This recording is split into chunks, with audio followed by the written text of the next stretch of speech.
And in that song, he says, I call him not only my Father, but I call him also my friend. And so, you know, and I think a lot of times we take prayer and we think it's some sort of mysterious thing. And it's not anything mysterious about it. It's just as Paul writes, he's not only God, but he's Abba. He's Daddy. You know, I mean, it's like, hey, Daddy. You know, we go, well, wait a minute, that kind of breaks my little train of thought because we're supposed to be reverent about God. And yes, he is my holy daddy. But he is my daddy. He is my father. Not only is he my friend, but he's also my father. And so when Jesus sat there, when we saw back in chapter 6 of Matthew, it says, and he was and the disciples were saying, come on, teach us how to pray. He sits there and he says, our Father. You know, it wasn't, oh Lord, and you know, I mean, all the attributes of God we should do. You know, in my prayer time, there was a lot of times I just sit there and I write attributes out about who God is. But also, in the mornings, I just say, good morning, Father. How you doing? Good morning, Daddy. You know, I appreciate this day. I appreciate you allowing me to be alive this day. We're all guaranteed one day at a time. But anyway, 7:03. I didn't want to do that. So, he gets there, and so the boat was a long ways off from land, beaten by the waves. The wind was against them. It was the fourth watch. What time of day do you think that is? 3 o'clock at night. in the morning. Yep, around 3 o'clock in the morning. So they're a ways off. Okay? Now what happens is he came to them walking on the water, walking on the sea. And when the disciples saw him walking on the seas, they were terrified and said, it's a ghost. They had no idea what Jesus was getting ready to do. You know, they'd never seen anybody walk on water before in the first place. So in their minds, they're thinking something spiritual going on. They go, oh, this must be some sort of a ghost or something that's doing it. Because they're already been struggling. They want to get across to the other side of the shore like Jesus commanded them to do. They're having to roll. The wind's against them. And all of a sudden they see Jesus and they go, it's a ghost. Now I love this because and I love this word because you'll see it twice. And they cried out in fear. But what? Immediately. So when Jesus recognizes that fear that's coming out of them, he said, immediately he spoke to them and says, take heart. It is I. Do not be afraid. Faith and fear cannot go hand in hand. Either you trust God or you trust whatever else. But faith and fear do not go hand in hand. Fear, and again, I'm not talking about the holy fear that we ought to have for God. I'm talking just being totally afraid. Not afraid to either follow God, afraid of whatever the consequences are, everything we want to get afraid about. You know, the one thing I hate about 2020 is that it has instituted a long period of fear in people's lives. Yes, unfortunately, just like I told you earlier today, 2 friends of mine have died from COVID just recently. And yes, that hurts without a shadow of a doubt. It hurts their families. It hurts friends like me. But yet, I'm confident about where they're at. You know, and as I wrote to Pam, I said, I'm sad about Rick. He was a good friend. But I'm thankful that he is facing Jesus face to face right now. He is healed. He doesn't have to suffer from COVID anymore. All of us are going to face death one time, sometime. So some it's early, some it's longer. But still, it's inevitable, it's still going to happen. All of us will die unless Jesus comes before then and snatches us up. Okay, but anyway, so immediately he spoke to him and said, do not be afraid. Now I love this.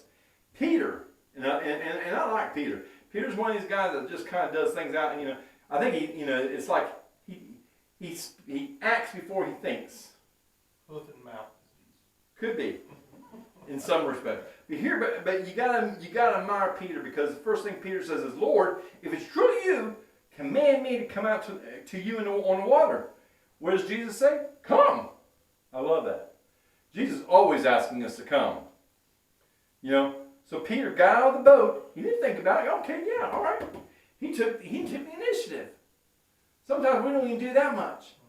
So we don't need to look at the bad side of people, what you're going to see here in a minute. Because a lot of times we focus on Peter just, sinking because of the thing. Peter took a lot of guts. First to say, hey, God, can I do this? God says, yeah, you can. Come on. Come. Peter then responds quickly and gets out of the boat and starts to walk on water and came to Jesus. But, verse 30, but when he saw the wind, he was afraid. How do you see wind? Huh? How do you see wind? I guess from the waves. Yeah. When I was reading through here, it talks about the waves. Yeah. The waves, the high waves around him. And if you think if you were at the beach and you see the On a boat or something. storm, and then So- it starts really storming, the waves. pick How up. do you see wind today? Trees moving. The trees moving and stuff like that. So I'm thinking, like what Kyle said, he's seeing they've been battling the waves already because it was a storm and the wind was going against them, so they couldn't sail into it. They're rolling, and so they're pushing their way through this. They're battling all these high waves and everything else. So when Peter gets out of the boat, he sees the wind, he sees the waves, and all of a sudden he begins to sink, and he cries out immediately. Again, I appreciate Peter in this point because he says, "Lord, save me." And guess what? Here's this other word again. Jesus does what? Stretched out. No, he immediately reaches out his hand and grabs a hold of him, but saying to him, "O ye of little faith, why did you doubt?" He walked on water. God says, "Hey, come on, I'll do it." Peter wasn't doing this on his own. He was doing it through the power of God. Just the same way as the feeding of 5,000 was a demonstration of what God can do with whatever means we have. Peter, we can't walk on water, folks. Go ahead. I think I actually really, really like this story, primarily because when you try to look a little bit deeper, it kind of mimics our walks and what we should do. So with Peter, in the beginning, we get an idea. We are gung-ho. We jump out the boat most of the time real quick, and then all of a sudden you're in the deep end, out of your comfort zone, and you see the waves, and you're like, I can't do this. And that's where that fear, that doubt comes in. And especially with what Jesus says to him, "O ye of little faith," which kind of implies that it's not that jumping out was him messing up.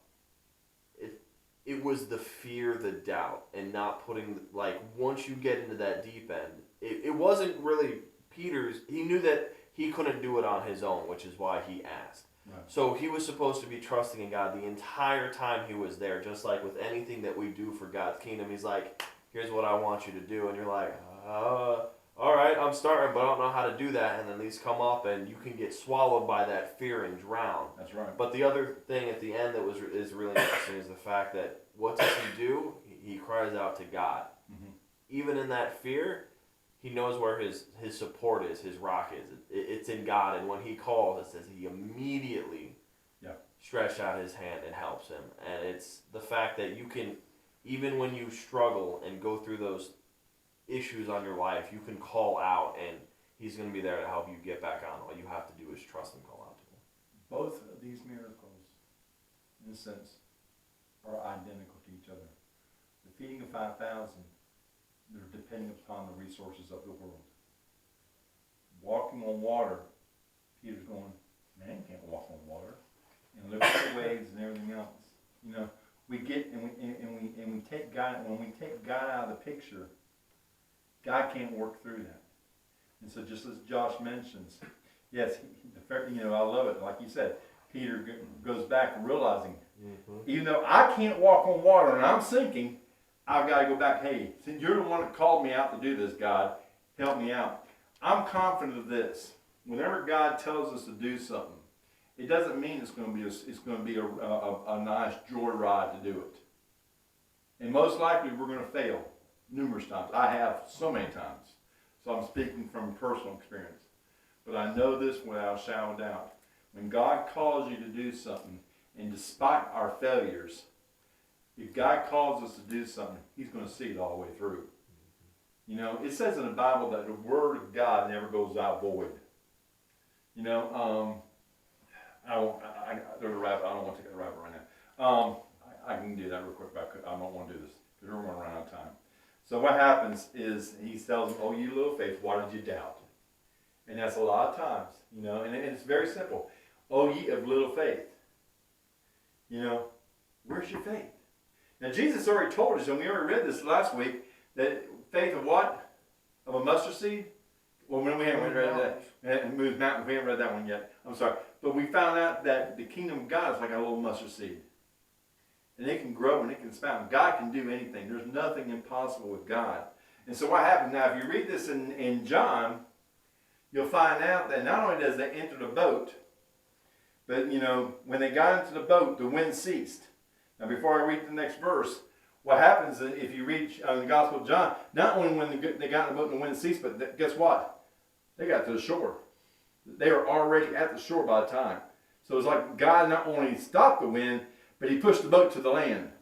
But what happens is they sit there, and I love this because Before they all fall out or something. yeah, before they all jump back up. Well, let me walk on water. Let me walk on water. You know. So, but then Stop get. it. That's important. How come nobody else responded the way Peter did? Think about that. I'm going to say it's because I think Peter had more faith than the rest of them. He had the gall to say, God, call me out, I'll come out. And he didn't test God. Huh? He didn't test God there. No, he asked. He asked, God. Lord, can I come? And Jesus says, You come. tell me to come out, and I'll come out. Yeah. So, I mean, why didn't the other disciples do that the minute they saw it? I don't know if that makes any sense to you, but, you know, if I were one of the 12 and I saw Peter go do it, I'm going to try it. And that's why I think when they came back, and in John it says it was already on shore. It's probably like a restaurant. We're going like, all right, now can I do it? I got the faith. I got the faith. Jesus, let me do it. Let me. You know, I know I would be one of those guys because I'm like some of these other disciples. You know, Paul may be the one going like Peter said, "Hey Lord, come on, just tell me to come." I may be like the other disciple going, "All right, Peter, go ahead. You know, whatever you think. You know, you first."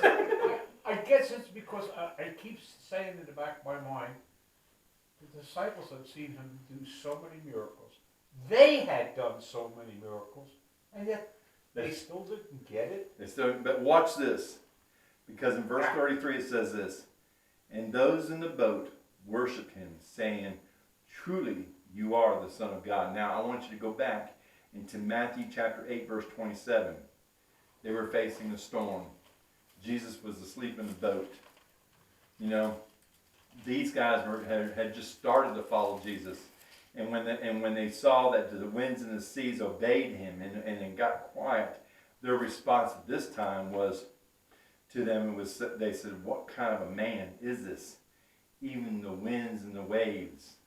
So now there's been a transition in their faith. Remember when we studied Genesis and we talked about Abraham?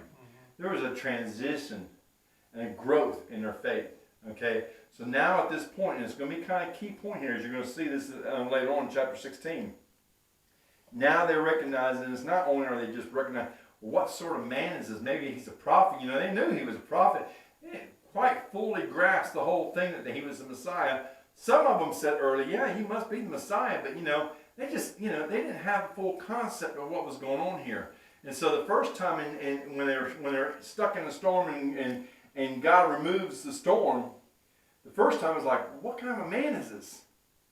Now this time the winds and the waves obey, and they sit there and they see, now they're on the other side of the shore and they're going, oh my gosh, truly you are the Son of God. It's starting to sink in, and that's a key piece to this section, because chapter 14 through 20 is a section. This is, we talked about, you know, how Matthew writes things in groups.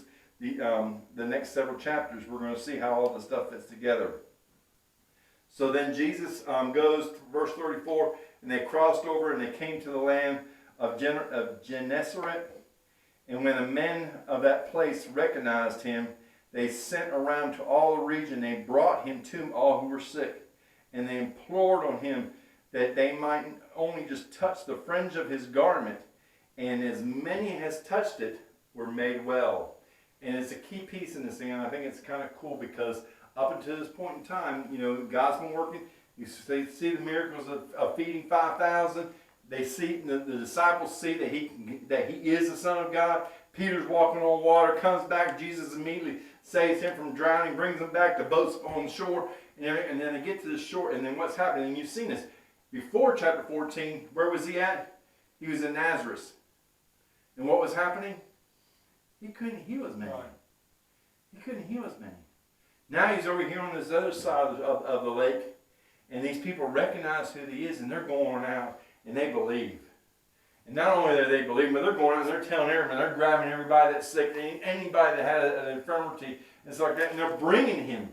And not only they bring him, but they're thinking in their mind, if I can just touch the hem of his garment, I would be healed. And many were healed. Again, it's a key piece to remember, even in our lives today, that hey, if we don't really truly have the faith in God, that God can do things, God's not going to do major things in our lives. You know, James, and I think I might have mentioned this last week, but James said when you pray, you better pray believing that God's going to do it. If you ask God to do something, you better believe he's going to do it, because if you ask, like the winds and the waves and the storms and stuff like that, who's writing this? This is Jesus' brother, half-brother. And so he's telling, he says, if you pray doubting that God can't do it, guess what? God's not going to do. He may do some, but he's not going to be able to work fully like he wants to do in our lives, because we have that doubt. Again, fear and faith cannot be in the same heart at the same time. Either we don't trust God or we do trust God.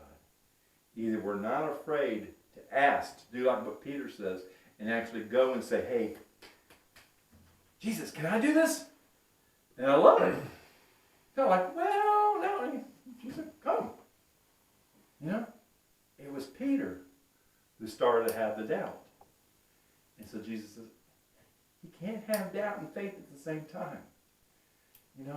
Immediately, he doesn't want the disciples to be afraid.